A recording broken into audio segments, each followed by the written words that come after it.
কোচবিহারে আসবো আর একবার মদন বাড়িতে যাব না, এটা তো আমি মানতেই পারবো না। আমি তো মদন বাড়িতে অনেকবার পুজো দিছি এর আগেও, আমি আগামীতেও আরও দেবো। কিন্তু আমার মনে পড়ে না বিয়ের পরে রিতম কোনোদিনও গিয়ে মদন বাড়িতে পূজা দিছে, বা আমরা একসাথে গিয়ে কোনোদিনও পূজা দিছি আমার মনে পড়ে না।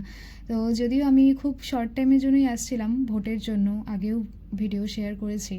তো আমি সেই শর্ট টাইমের মধ্যেও একটু সময় বের করে সেদিন বললাম যে না চলো যাই, এবার মদন বাড়িতে গিয়ে তুমি আর আমি একসাথে পূজা দিয়ে আসি। সেই মতোই যাওয়া, প্রচণ্ড গরম ছিল, দুটো ফটোও তুলতে পারিনি ভালো জানো।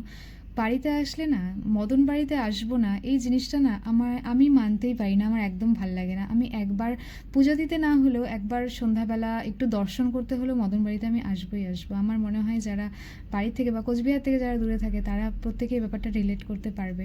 এরপর মার জন্য একটু ডাব নিয়েছিলাম, আর আমি পেয়ারা মাখা দেখছিলাম। পেয়ারা মাখা দেখলে খুব লোভ সামলানো মুশকিল। চাকরি করতে গিয়ে অর্ধেক পয়সা যেন আমি পেয়ারা মাখা খেয়েই শেষ করছিলাম।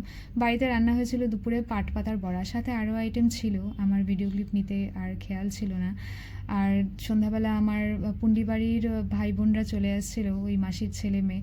আরও দুজন ভাইকে আমি আসতে বলছিলাম, যার আর কি কয়েকদিন আগে বিয়ে হলো, ওকেও আসতে বলছিলাম। ও আসেনি, কারণ নতুন বউ আমাদের বাড়িতে ঘোরে নেই এখনও পর্যন্ত, বিয়ের পর আসেনি একবারও। তো সেই জন্য ওদের আসার প্ল্যান ছিল জাস্ট এর দুদিন পরেই, তো সেই জন্য ওরা আর আসেনি। আমার পুন্ডি বাড়ির ওই দুই ভাই বোনই আসছিল।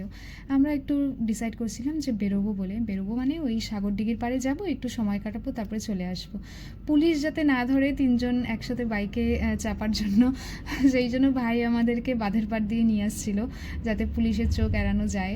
তো আমরা সাগরদিঘির পাড়ে গিয়ে বেশ কিছুক্ষণ সময় কাটালাম। সাগরদিঘির পাড়ে গেলে না অটোমেটিক মনটা ভালো হয়ে যায়। কত মেমোরি যে এখানে আছে সেটা বলে বা গুণে হয়তো শেষ করা যাবে না। তারপরে আমি ওদের বললাম তোরা কী খাবি খা, আমি কিচ্ছু খাবো না, কারণ দুপুরের খাওয়া এতটা হয়ে গেছিলো আমার যেন দুপুরের খাওয়াই হজম হয়নি, আমি শুধু আইসক্রিম খেয়েছিলাম।